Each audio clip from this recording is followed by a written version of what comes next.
Let me just introduce today's presenter. It's Roy Chason.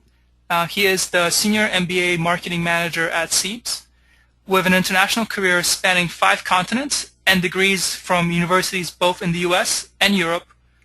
Roy has been working with China under different roles since 1996, witnessing the massive change China has gone through in less than 2 decades. We are very excited to have him presenting to you today, and I'm going to have Roy take it over.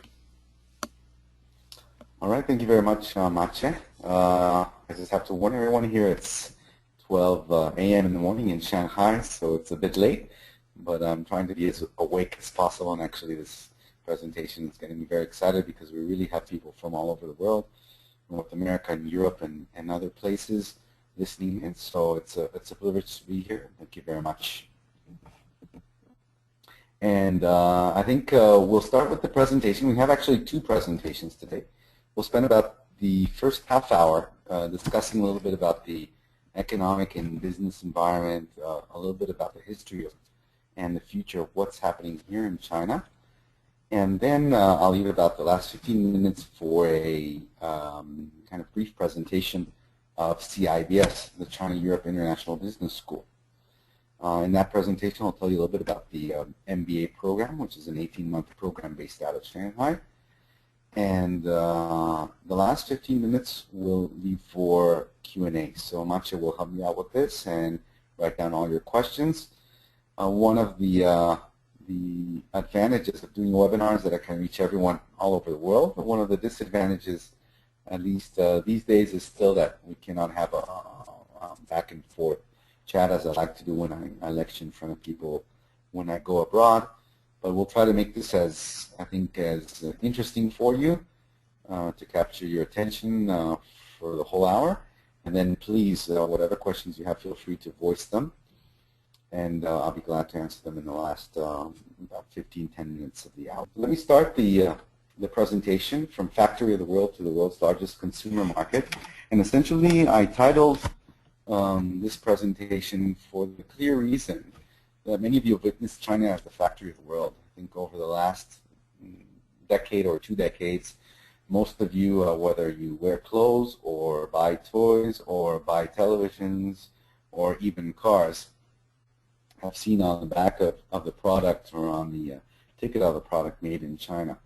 That's no secret to anyone. It's been in almost every country in the world has been essentially flooded with Chinese goods from everywhere, and China had become and has become known as the factory of the world.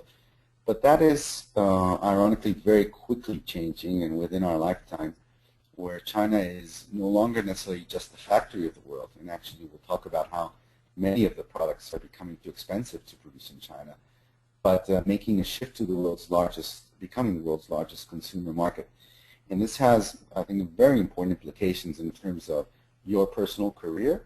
Some of you are contemplating to do an MBA, and how it's going to affect your career advancement, how it's going to affect your life back home. I think as part of the poll results, most of the people polled said they're anxious about the future.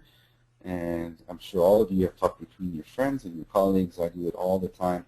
And I see whether I'm talking with people in the U.S. or whether it is in Spain or whether it is in other parts of Europe or around the world, people are clearly anxious. And I think not only are older people anxious, but very young people who their whole careers ahead of them are clearly anxious, just because the economy is moving so swiftly and things are changing so quickly. The economic crisis of 2008, that's definitely not over, especially in Europe. And they're anxious, and they want answers, and they want to think how I can plan my career to give myself further security. So I think this presentation is going to be extremely important, and I think thought-provoking, and hopefully will give you some more time to think and discuss with your friends of where the future is heading in terms of the global economy, but more importantly, how you think of where you're heading within this world economy, and try to make a little bit of sense of what's happening. And I think more or less we've seen by the polls that China is going to play a role in the future of the globe, then by logic, it's probably going to play a future in your life in some way or the other. So this is the whole, I think, objective of this presentation.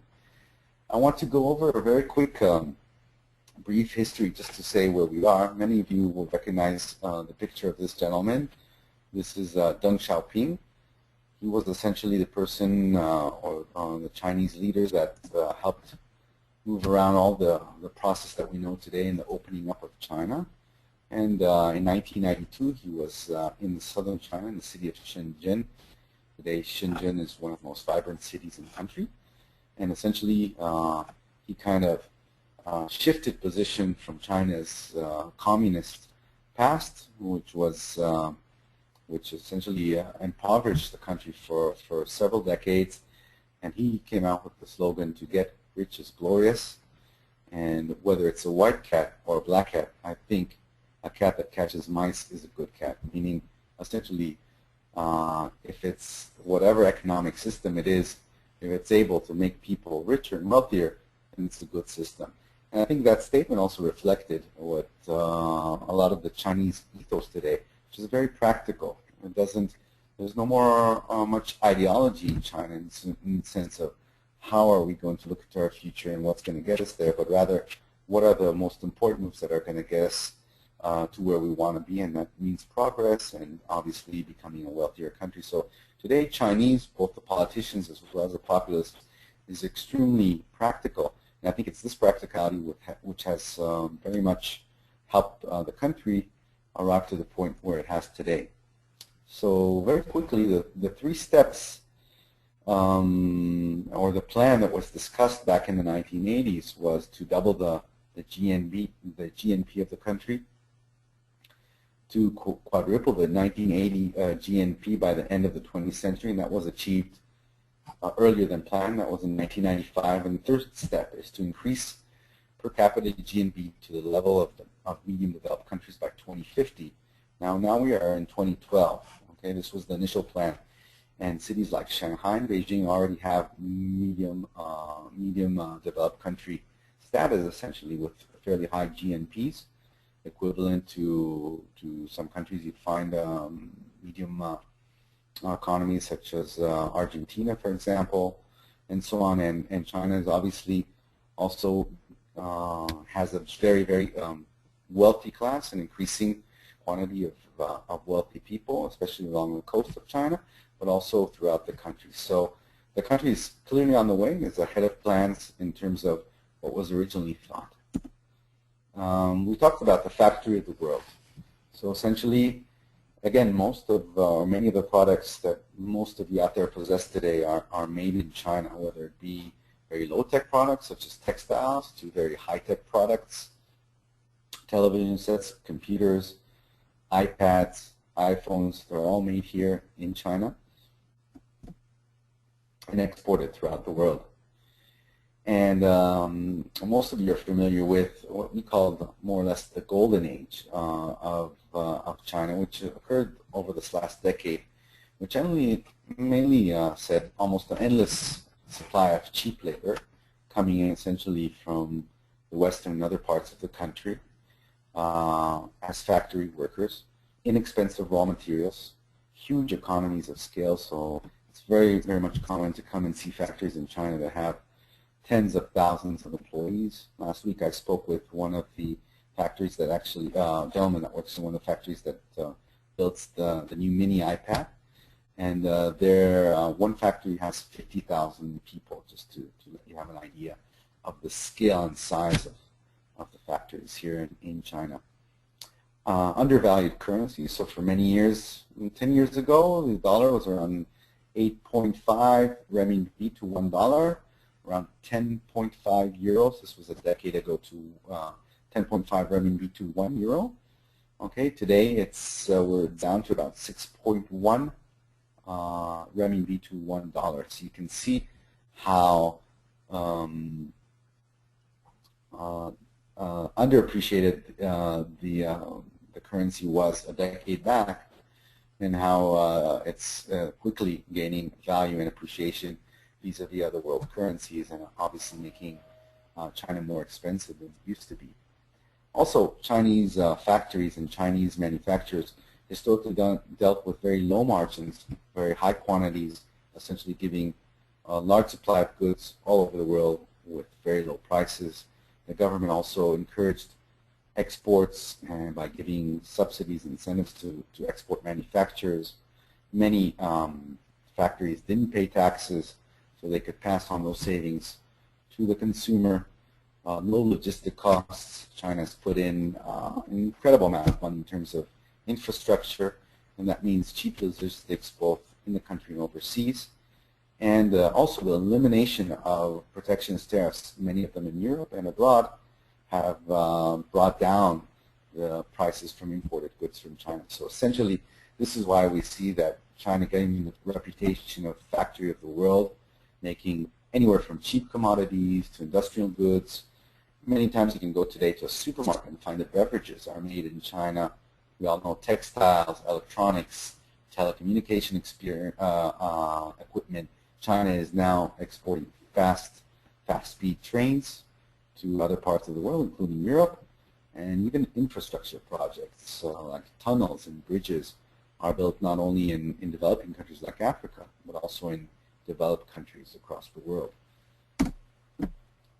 All this has translated into amazing and unbelievable growth rates. So if we see here a graph starting in 2008 and then in 2012, we see some ups and downs, but in general, a growth rate of around 8+% per year. This is compared to an average rate around 1 or 2% in the States, and almost very little growth in the European Union, and then zero growth in Japan. So comparing this, if we even go back more, the incredible rate and how China has more or less multiplied its GNP per capita.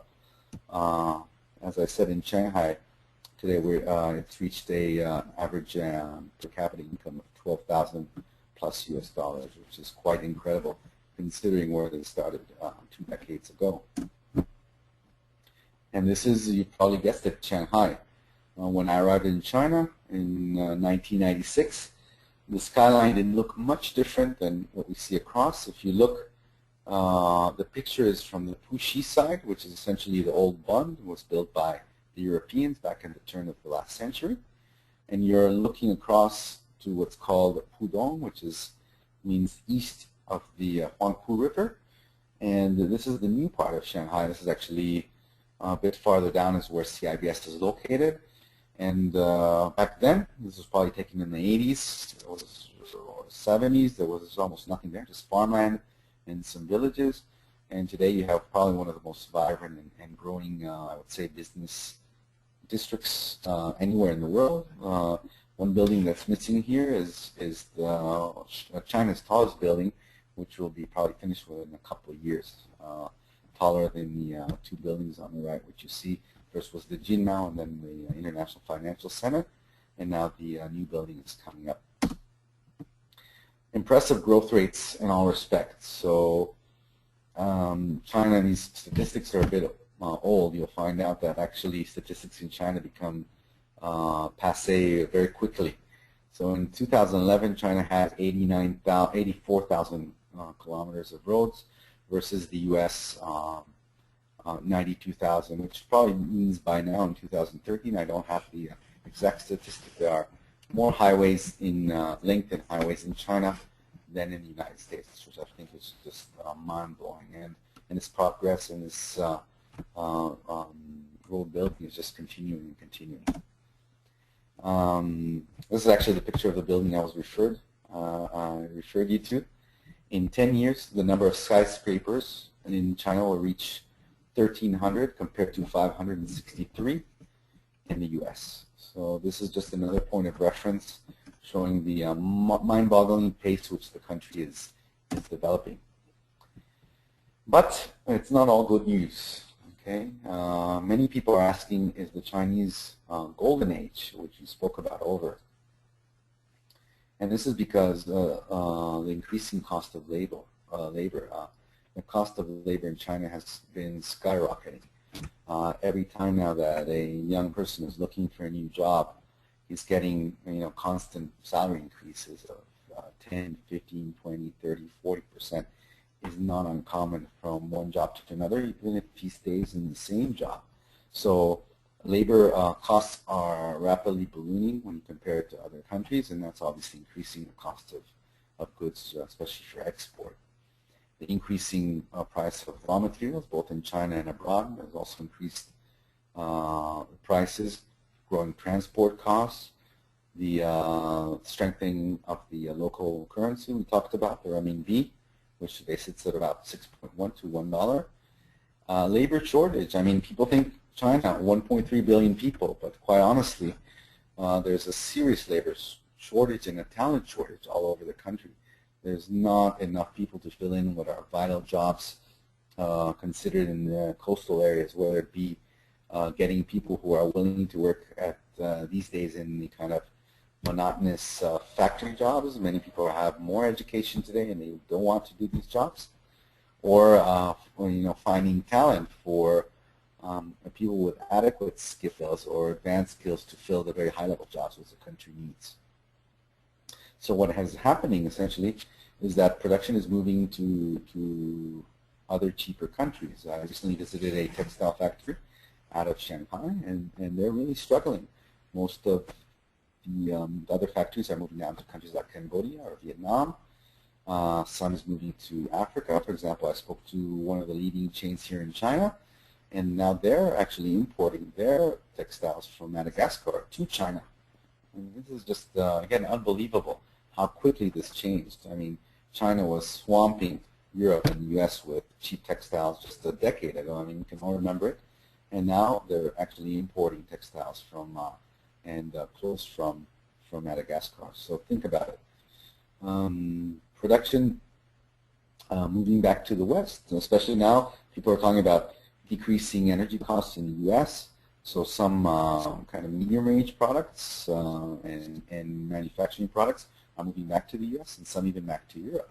So many are questioning the development model for China, if it's going to be able to continue this rapid pace of growth. But I argue, and many people argue, that no, actually it's a new China and new opportunities, and what's happening now was all planned. So essentially, the country now has huge amount of cash reserves, unbelievable amount of cash, unlike cash-strapped or bankrupt Europe or the U.S., which is incredibly indebted. China right now is financing essentially the whole Western world. A growing consumer class, the people that were the factory workers of 10 years ago are now the people that are actually consuming. And there's an incredible thirst for Western products and also expensive Western products. People think that if you have a good brand and it comes from abroad, it's better. And they're willing to pay a premium. Many products which you find for a certain price in the U.S., for example, and they're a good brand, even such as Coach bags, which are extremely popular among Chinese women, are about 20–30% more expensive in China. And this is not including the tariffs that the Chinese government takes in mind. So people are willing to pay this premium, and they have this disposable income to do it. The interior of the country is still in development, so it's catching up. And actually, this year, I think Shanghai is presumed to have around 8% growth or even less, while Guizhou, which is in the west of the country, is presumed to have around 14% growth. So the West is quickly catching up, and there's still a lot more catching up to do. So those places, I think, will continue to grow and to create jobs and to create economic growth for the country. The rural to urban migration, I mean, Chinese cities are becoming increasingly big.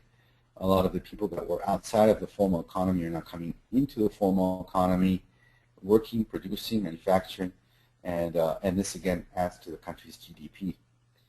And a large investment in infrastructure and technologies is adding to higher added value products.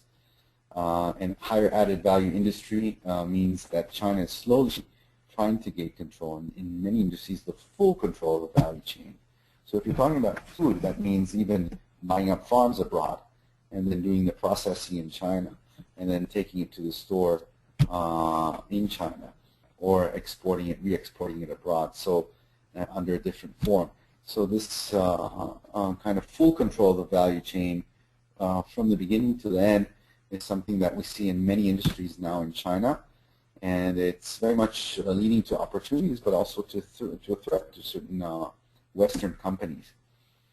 We also see all across China large production clusters with a lot of peripheral industries, meaning, you know, it's very easy to go for cheap labor abroad, but when all your peripheral industries have developed around it, that means the infrastructure is still here, and for many years I think manufacturing will continue here in China just for that reason. The emergence of Chinese brands, so some of you are probably familiar with FiveYear, of course many of you are familiar with Lenovo, and although Chinese brands still have a lot of time to penetrate the international market, they're very much becoming stronger here in China, and slowly will go abroad and penetrate abroad. It's just a question of time. Chinese outward investment, it's only starting.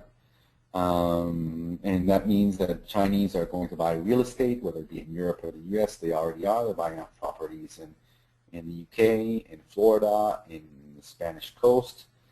And they're also securing natural resources abroad. That means in Latin America, especially Africa, and other places where essentially they're investing and buying land or mines and so forth to secure resources for continued growth here in China.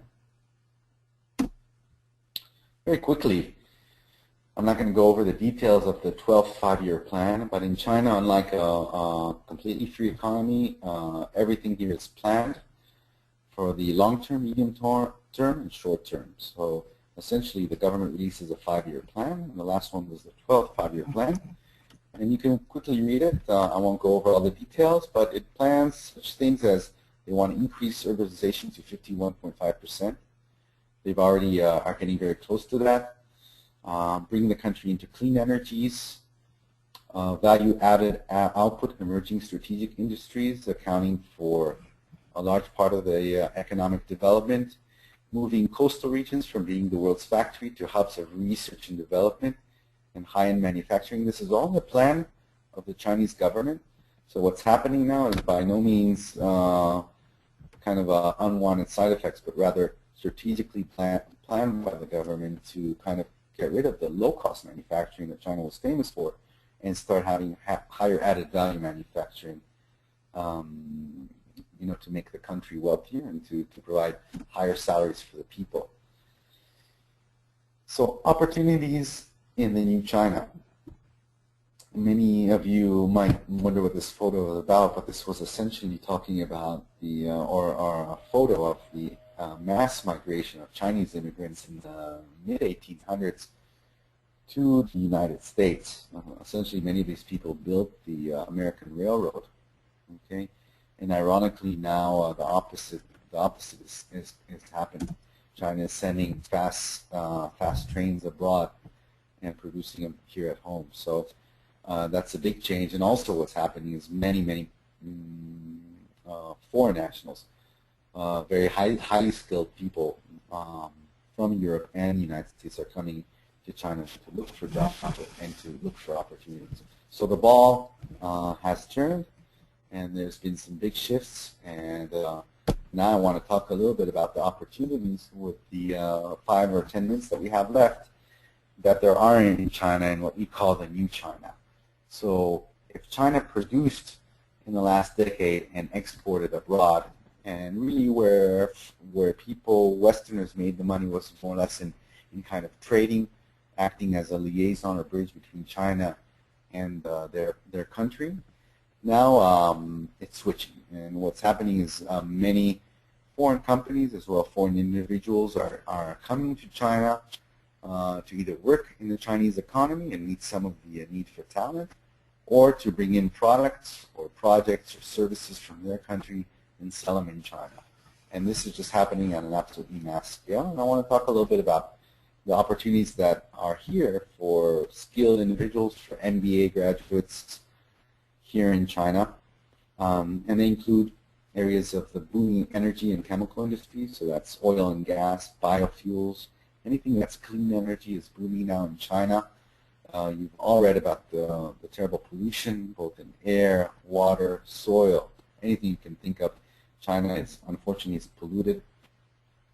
and the government has placed a very high priority, as well as private industry, in trying to clean things up. So anything in the clean energy sector and green technologies is just booming here in China at the moment. And of course, companies like Dow, BASF, DuPont, 3M are doing extremely thriving business because they essentially feed the growing economy, whether it be in agriculture products or steel manufacturing and so on and so forth. I have a good friend. He has a factory which essentially, or excuse me, a service which helps automotive factories clean their residuals here in China, and he's just having a thriving business. He's doing extremely well, making very high profits from essentially cleaning the residue left from automobile manufacturing, which is today quite controlled by the Chinese government, surprisingly. So these type of industries are extremely strong now. Automotive. Automotive industry is still very young and growing in China, so either global multinational companies like all the big brands are doing business here, whether it be Volkswagen or Peugeot or Range Rover are doing extremely well. I spoke to one executive from Land Rover this last week. He essentially said on some models there are about a 1-year waiting list to get the car. And the average car, if you include taxes by the local government for luxury cars, one of the models around $250,000 US, 1-year waiting list. And he says people are willing to pay more to get the car quicker. I can quote him. He said essentially money is not an object. Just to give you an idea of the type of money some people have in the country to purchase Western products. So the car industry is booming. Some people say there's an oversupply or in some of the automobile sector, but quite honestly, I think there's still much to expand, and many Chinese are still very much wanting to have a car, and as soon as they can afford it, they'll buy the car. Aerospace industry as well.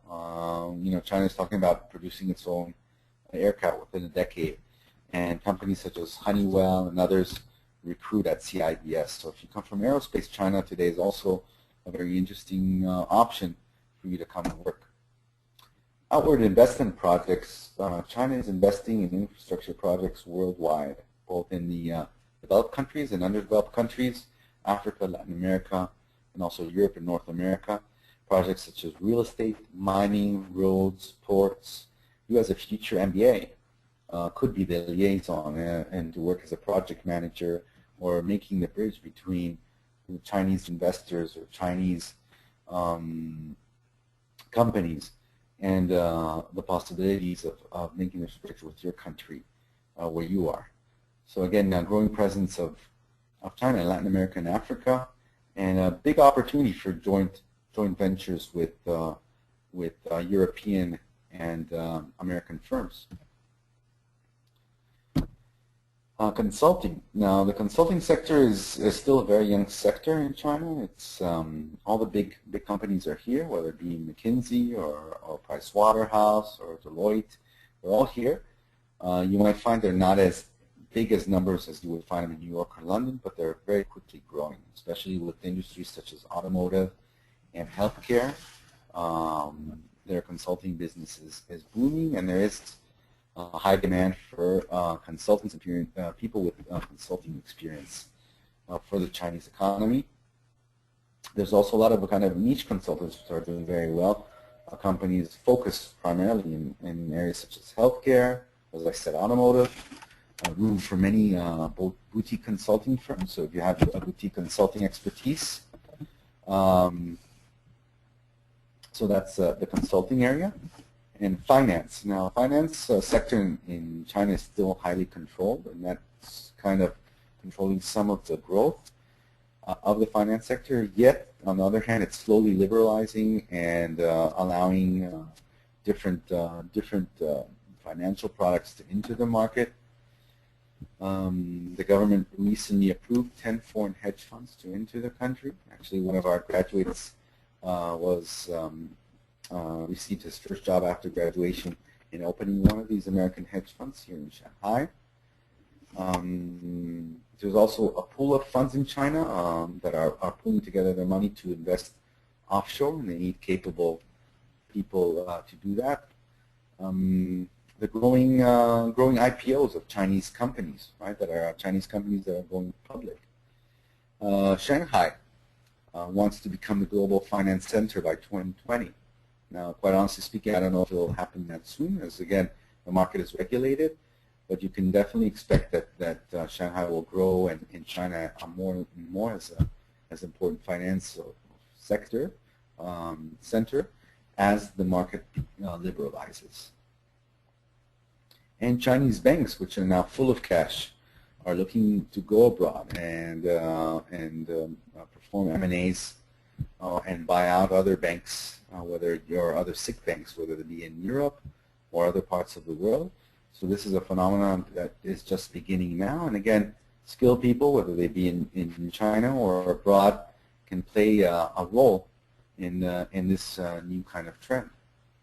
And China has a huge venture capital and private equity sector. Last year, more than $28 billion was invested in more than 695 investments, and China, by all counts, has around 8,000 local venture capital and private equity firms. So it's very much still a local business, but again, it's growing, it's thriving. There's a lot of cash here and a lot of opportunities for people who want to go into the sector. Very quickly, just telecom. Again, the number of mobile phone users in China increased by 32 million in the quarter of this last year. You know, this is more or less the size of Spain every quarter of mobile phone users, just to have an idea of the incredible size this market has. The Chinese telecom giant Huawei is growing influence abroad, and today essentially it controls almost the telecommunication systems in almost all of the developing world, such as Africa, and also in the developed world. So it's growing influence and growing power, and again, people that will be able to liaison work with this giant are people that are going to have the competitive edge in the new labor market. The Chinese mobile companies are also expanding abroad and growing into other areas. I recently spoke to someone who worked for ZTE, which is a Chinese mobile company in Norway. So that's also occurring. And opportunities for international business development or selling Chinese telecom products in the international market. And for that, Chinese companies are looking for foreign nationals. The mobile phone and app market here is booming like crazy, with people who can develop interesting apps for the local Chinese market. And quickly switch to a very different sector, but not less important, which is food and environment. Unfortunately, all of you have seen on the news in the last weeks some incredible scandals in terms of food safety here in China, which is not good news. Although I would say the other side of the coin is, or the positive side of the coin, is that the government is cracking down on a lot of these food safety violators, and I think this problem is soon going to be more contained and more controlled than it has been in the past. But this means also plenty of opportunity, and that means that Chinese consumers now highly value fresh food, clean food, and that means organic farming.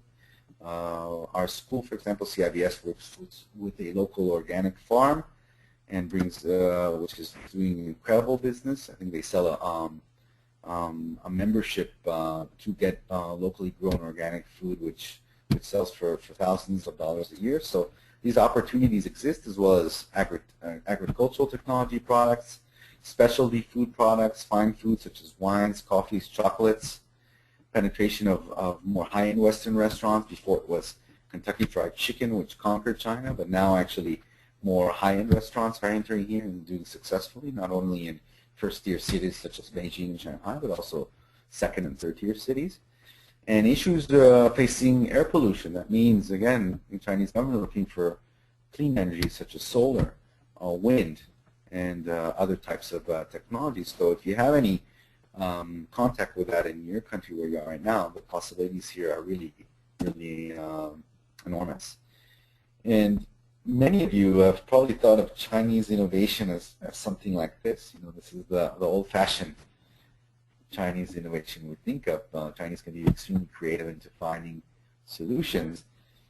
But now I think Chinese innovation is moving into new grounds with high-tech companies such as Baidu, which is essentially the equivalent of Google in China, and many other high-tech firms. Just to kind of another interesting fact, WeChat is the equivalent of WhatsApp in the U.S. or Viber. In less than 2 years, it's gained more than 300 million users in China, and more than 40 million users abroad, which is just, I think, again, a mind-boggling number, which is hard to fathom. So this is a local technology. I mean, albeit it was, you know, imitated its predecessors from abroad, but now the technology is even being downloaded by foreign users and just has a massive appeal worldwide. The Chinese government is also providing foreign technological firms many incentives to establish their business here in China. And if you're a high-tech firm and you want to come into China, you're going to be treated like a VIP to do business here. Growing presence of technological joint ventures between Chinese companies and technological companies abroad, which are joining forces and doing joint R&D projects as well as joint marketing projects to the Chinese market. So many foreign companies are finding it ideal to find a Chinese partner so they can sell their high-tech goods into the Chinese market. There are more than 150 high-tech and new tech developmental zones across China. And there's really, China is known for its incremental innovation. So for a while, many people always thought of China as just a copier, taking something and doing cut and paste. And there's definitely some truth to that. But China is slowly moving to incremental innovation, taking products which already exist and improving them and even making them better or more unique or more tailored to a low-price production than many companies in the West. So this is China innovation. And I think most importantly, in terms of the opportunities here, we're talking about China's huge consumer market of 1.3 plus billion consumers, growing consumption rate of young generation, and while older Chinese are known as savers, they save their money, the young generation of Chinese are very much spending in their shoppers. So there's a lot of potential to capture these new entrants into the company and sell them your products. The retail sector growth in 2011 was more than 17%. Expansion of global retailers from abroad into China. So companies such as Carrefour, such as Tesco are coming into China, and some are doing extremely well. Not all of them are succeeding, but many of them who have the patience and perseverance are doing very well in the economy and expanding very quickly. Service sectors is still immature with plenty of opportunities. So if you have some service sector experience abroad that you can bring into China, the opportunities here exist. The booming luxury goods market, luxury goods has grown in incredible percentage over the last year. Last week at CIBS we had our annual luxury goods industry conference, and although this year the luxury goods market is set to decrease in its growth, it's still very much vibrant and very much opportunities for unique and high-cost products to enter the country by and be purchased by the essentially millions of wealthy people that live in the country now.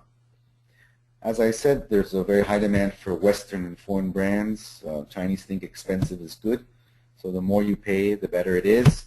It's very common to know that, and I've heard that Chinese consumers don't really know the difference between good wine and bad wine, but if it's expensive wine, then it must be good.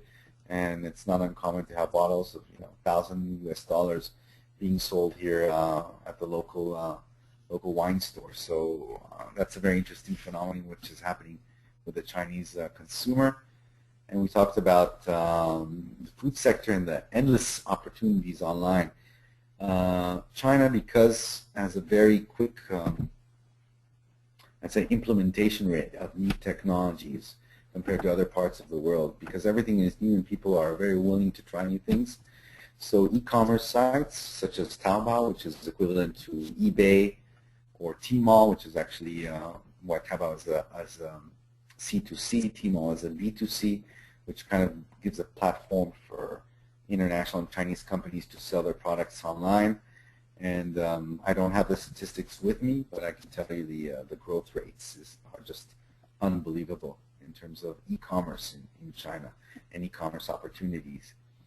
And Biomed and Pharma, again, China's population, it's big, it's aging, and it's also, the Chinese medical system is highly inefficient and backward. That means very high levels of investment over the last years in terms of Western technologies, and there's still a lot of to be done in terms of healthcare reform in the country.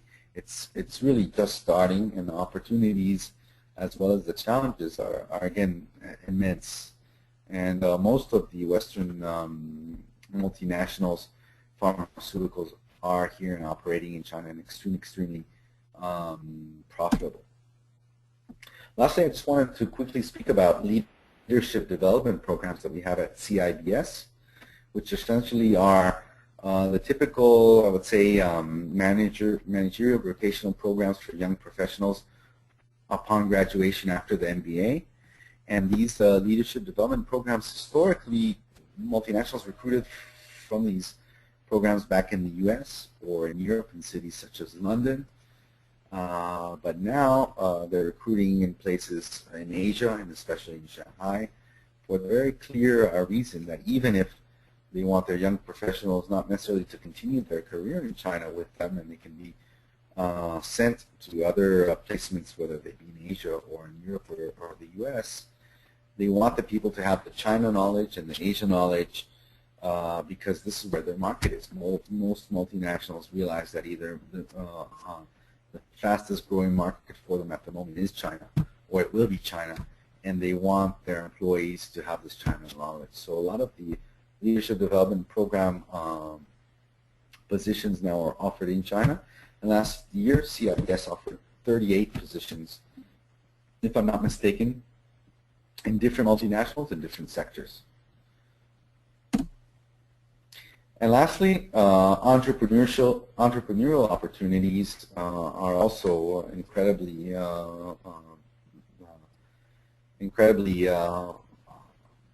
run the gamut in terms of the opportunities that people have here. And many Westerners are actually, as difficult as it may seem, are coming here to start their own business because there is cash here and you can't find investment amongst Chinese investors to invest in Western businesses. And I think it's important to note that CIBS offers two VC funds that invest in student-run businesses. So for our graduates or alumni who have a business plan, an idea, or a team, these venture capital firms essentially are there to invest in your businesses. So the Chengwei Fund has this year, I think, more than $100 million US to invest. So plenty of possibilities for financing, either through formal channels like VCs and private equities, or through angel investors.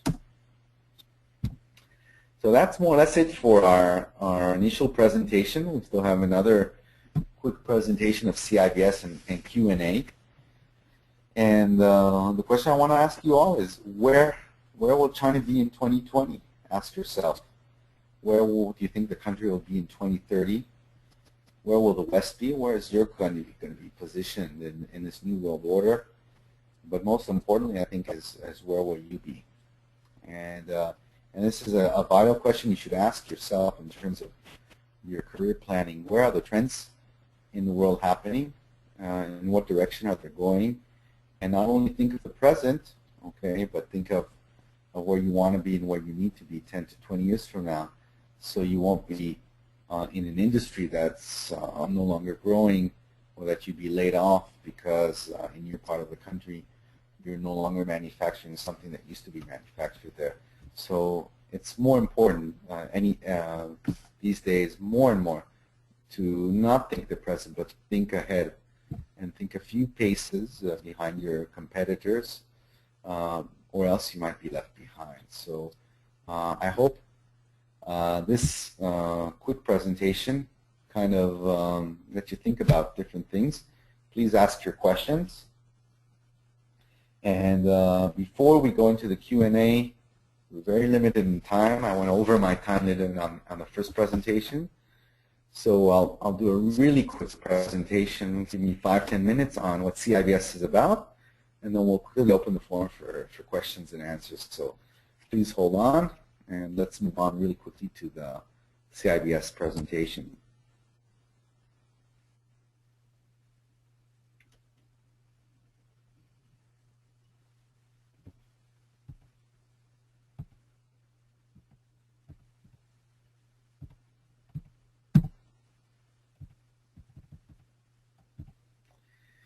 Okay, very quickly, the SABES or the SEEPS MBA. And I'll give you a real quick briefing. So why China? I think we talked about it. World's fastest growing economy, huge emerging market, and I think the opportunity to catapult your career much quicker than back home in many ways because of the high growth rates of most companies here. What can CIBS offer you? We can offer you a global education, what we call China Depth Global Breadth, which essentially means a top-rate global education, but with a very strong China focus and understanding of China. And the CIBS brand, if you haven't been familiar with it before, is slowly gaining recognition worldwide and across countries and across continents.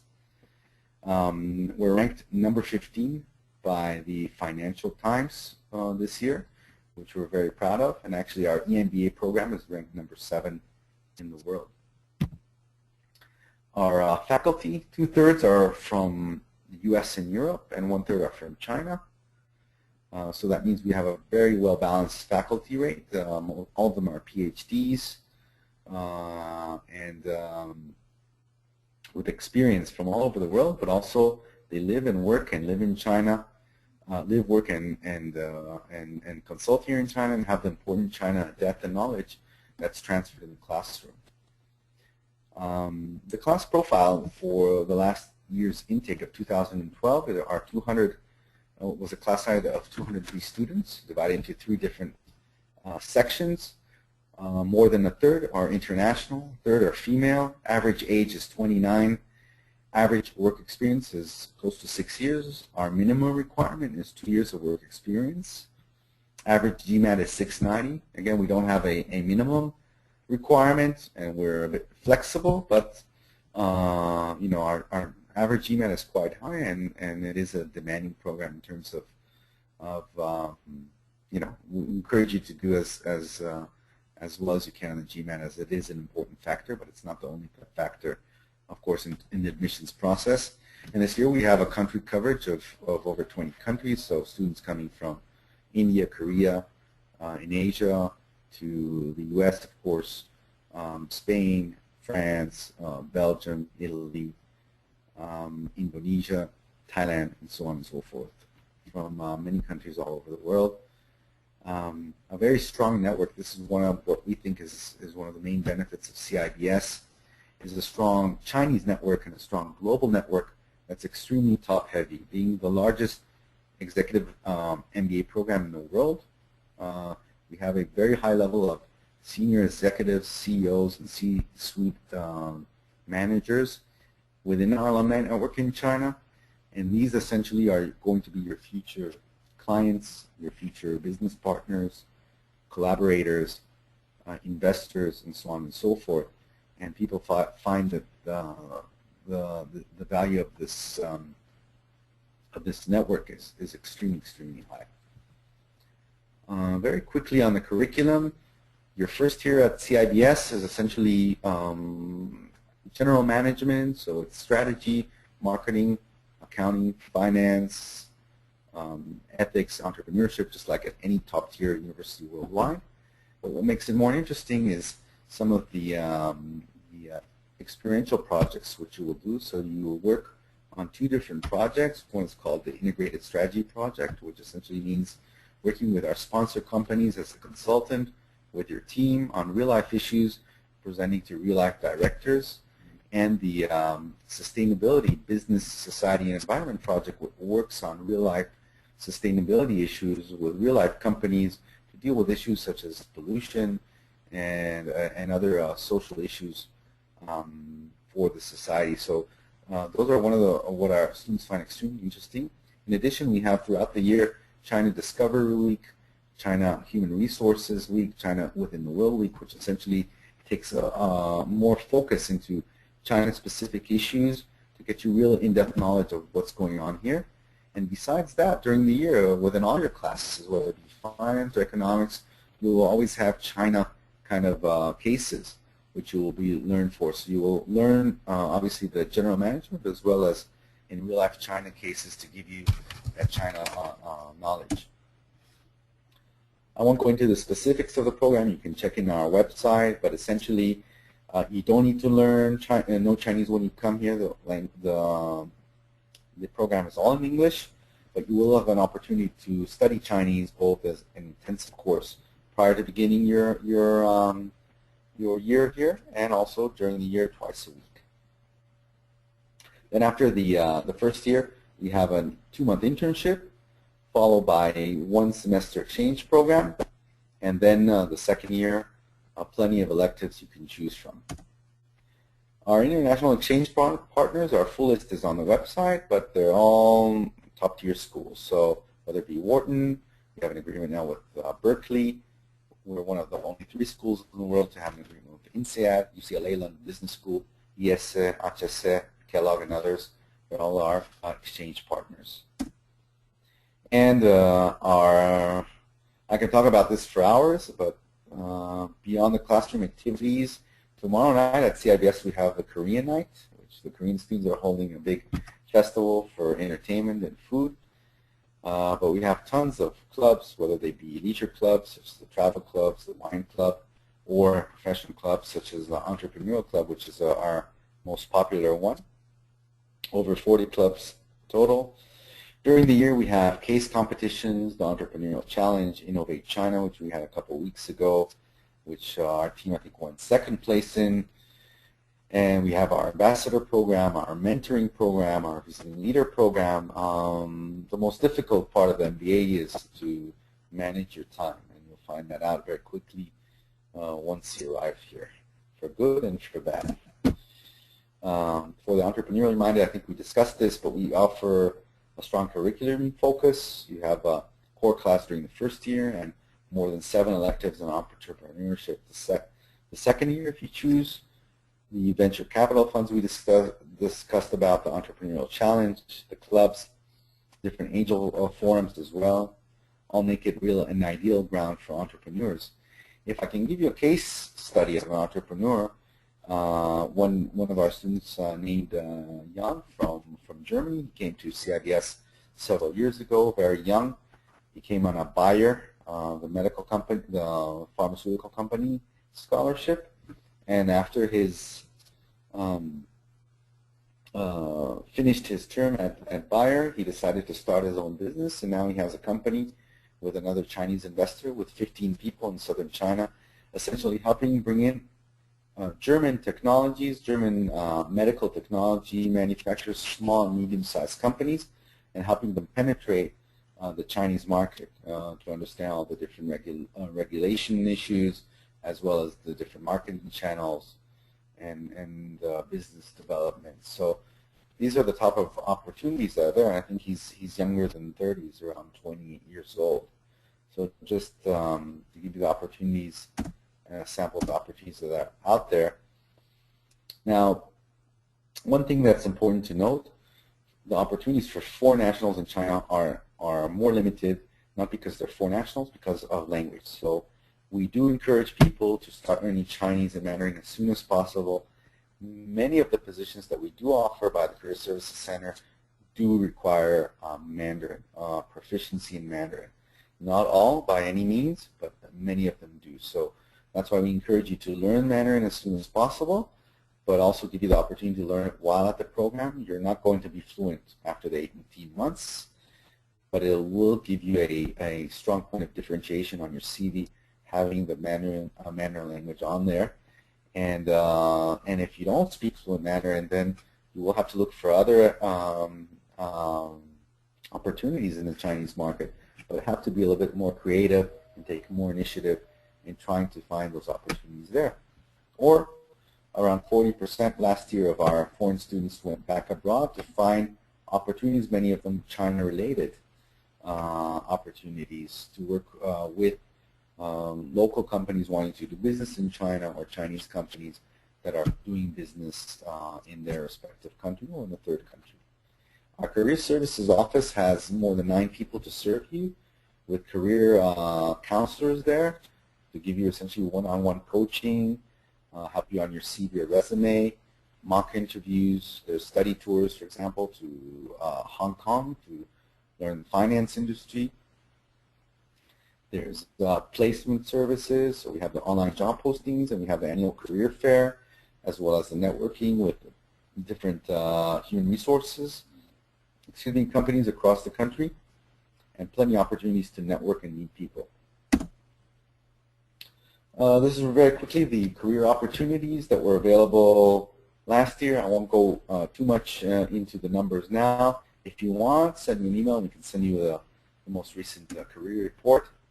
Just very important to note, one bit of news, 83% of our students did a career switch after graduation. So they either changed industry or function after the MBA than when they first started.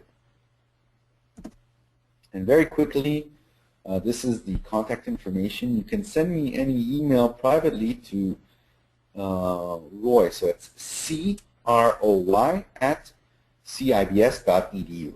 That's again C like in Charlie, R like Robert, O, Y at cibs.edu, or just send an email to our admissions and ask them to speak to me. And I'd like to wrap up the session, and we can start with our Q&A by saying the famous term, if you've been to China, you've probably heard this. If you haven't, then you will now. Nothing is easy, but everything is possible. That's the motto here in China. If you come here, you got to act a little bit as a pioneer. You have to, how do you say, unfold your sleeves and get to work. But once you get over the difficulties, I think it's everything and anything is possible here.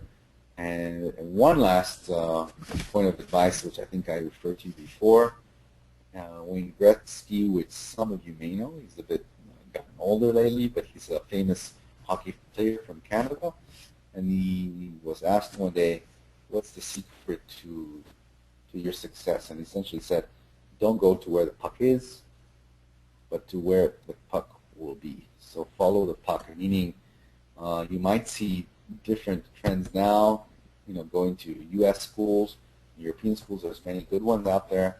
That's not denying, but we argue, try to look at where the puck will be and where will you be, and then make the decisions accordingly. So that's it. I think I wrapped it up in around 60 minutes. I apologize going over time, but now it's time for the Q&As. So for all of you who need to go back to your jobs, thank you very much for joining us this afternoon. And let's now leave the floor for Mache, who will help us out with the Q&A. Perfect. Roy, thank you so much for a fantastic presentation about China and about CIBS. So thank you so much, Roy. You're welcome. Perfect. Perfect. So we have some questions that came in, and I'm actually going to join a few questions together because they deal with different industries as well. For example, one healthcare, like pharmaceuticals / public health, but also nonprofit or NGO sectors. So how do you see those industries growing, but also do you see many of them come to recruit at CIBS? Okay, I mean, first of all, in the healthcare sector and pharmaceutical sector, definitely there's a lot of pharmaceutical companies coming to CIBS to recruit, and many of the big names, whether they be Johnson & Johnson and Novartis and Bayer and so on, I mentioned, and Merck and so on. Although many of the positions, I have to say, are local. Let's say, for example, business development positions for the local market will require Chinese proficiency. So the opportunities for I would say, Chinese speakers are more in areas where if somebody's coming here has a certain experience or expertise that's difficult to find in China, or perhaps like we are working with several medical device companies, which are actually local companies that are quite innovative and have some very interesting medical device products which they want to work abroad, and they're looking very much to get the international talent in their companies. So the opportunities definitely exist, and like I gave the example, I call him, no, sorry, what's his name is York from Bayer. If somebody's a little bit entrepreneurial and has some good ideas, there's a lot of opportunities to bring in medical technologies from abroad or work with foreign companies from your country or other companies and bring them into China and sell them in China. So the opportunities are there. And again, most of the global companies, they're recruiting also for their international and their Asia-Specific leadership positions at CIBS. So there are some leadership development positions with some healthcare companies that they hire in Shanghai, yet Mandarin is not mandatory, and then you go for placement in China or in other places across Southeast Asia. So that's for the health sector. Regarding NGOs, indeed, there are very much NGOs recruiting at CIBS. There are thousands of NGOs working in China. Most of the big ones have representations here. And I wouldn't say that they're one of the leading recruiters. I think, I don't have the numbers in front of me, but something like around 2-3% of our students did go into the NGO sector after graduation. If you want the specific number, get in touch with me and I'll try to get it for you. Great, great. And then now we have some more specific questions. So one from Mary. So she hopes to be in China by 2014 or earlier. What do you suggest is the best way to find opportunities in China? Whether do you think she needs to be present there on an average of 2 months to be truly viable in the job market, or is it okay to go there 2 weeks at a time as she has been doing?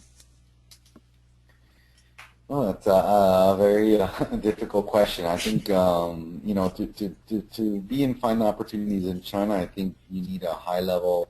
I mean, there's definitely, you can go to HR companies and headhunters and leave your name with the headhunters and meet them, and when the proper opportunity pops up, I'm sure they can get in touch with you. But I think an important point here, and this is what I want to emphasize, is that the whole nature of networking in Guanxi, which many of you have learned, takes a lot of time and a lot of patience in China. And many times some of the most interesting opportunities do come through these personal connections and personal network that you build. So I would answer Mary that you definitely can find opportunities through conventional methods such as job postings and headhunters, and I would encourage you to sign up with as many headhunters across the country as you can.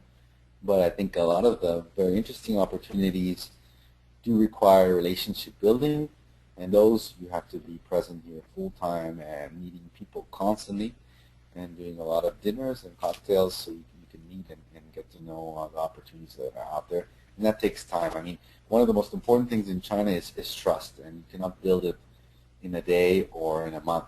It really takes a long time to cultivate and build these relationships, and I think this is one of the advantages of doing a long-term MBA here, is being here for a long extended period of time and being able to build, nurture, and cultivate and nurture this type of network for yourself.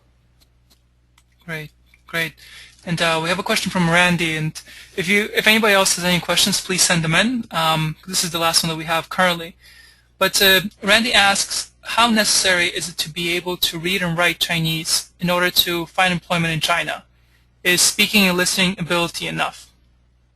I think speaking and listening is most important by far. And I think, again, there's no right or wrong answer, but I think for many employers that would be adequate if you're speaking and reading is also important. I think it's easier to do. And writing, well, I mean, it's definitely an important issue, but today you have a lot of ways to get around it. And if you're able to type pinyin, which are the Latin letters then translated into Chinese, then I think that is fine. So in general, just to answer your question, I think if you do speak a proficient level of Mandarin and understand, I think that's good enough for many of the positions that are out there.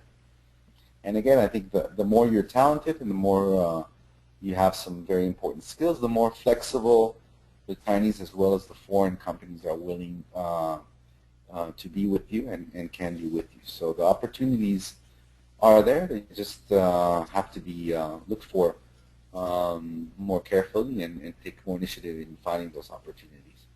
Mm-hmm. Great. We have one more question that came in. Is that okay? Sure, of course. Perfect.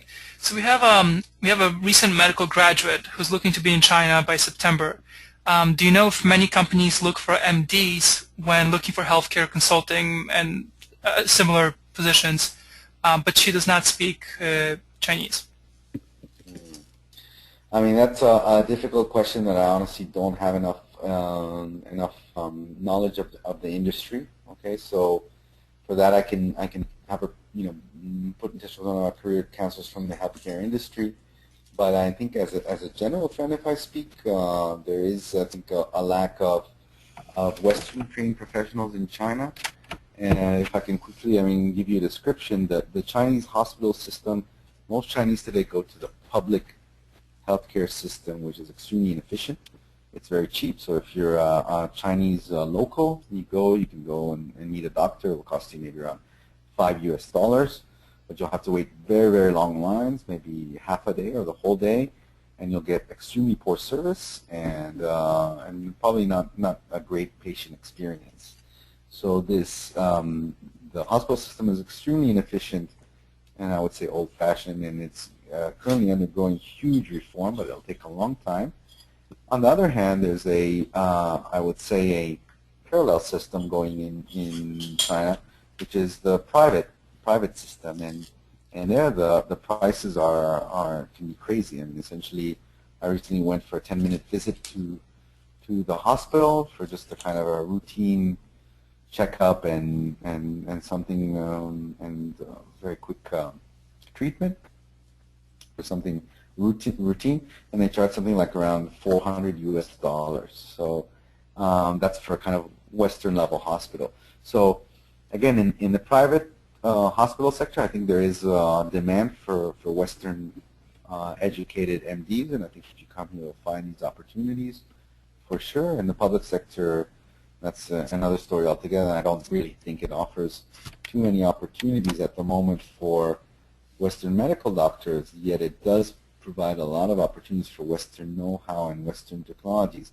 Some of the public hospitals in China are investing in huge amounts of money. Let me just give you another piece of information that came firsthand from a gentleman I had a dinner with last week. He works for a leading German company, and they're working for a huge particle. It's called something like, I don't remember the exact name, particle therapy, which essentially treats cancer. And there's only around 3 areas in the world. It's similar to the particle accelerator in Switzerland, a bit smaller. It's only the size of a football stadium, and the price that the money that was invested in was over $500 million US. That's right here in Shanghai. There's only 3 of them in the world. So the investments are incredible, and the people who can be involved in these type of projects, I think, have very, very interesting opportunities. Great, great. And we actually have one last question that came in. I think will be very beneficial. People can feel free to, I'm here, so if people still want to ask their questions, please go ahead and send them. We're here to answer them. Perfect. So what are the other capabilities that this person needs to compensate for the relatively low GMAT score compared to the average score? I would say if you're under 600 on the GMAT, then it's, and we don't have a minimum, but it's an exceptional case. So to compensate for that, again, what we're looking for are people that are very much international in their outlook, that have some international experience. Obviously, if you have a strong GPA or you came from a top-tier university, that can help you.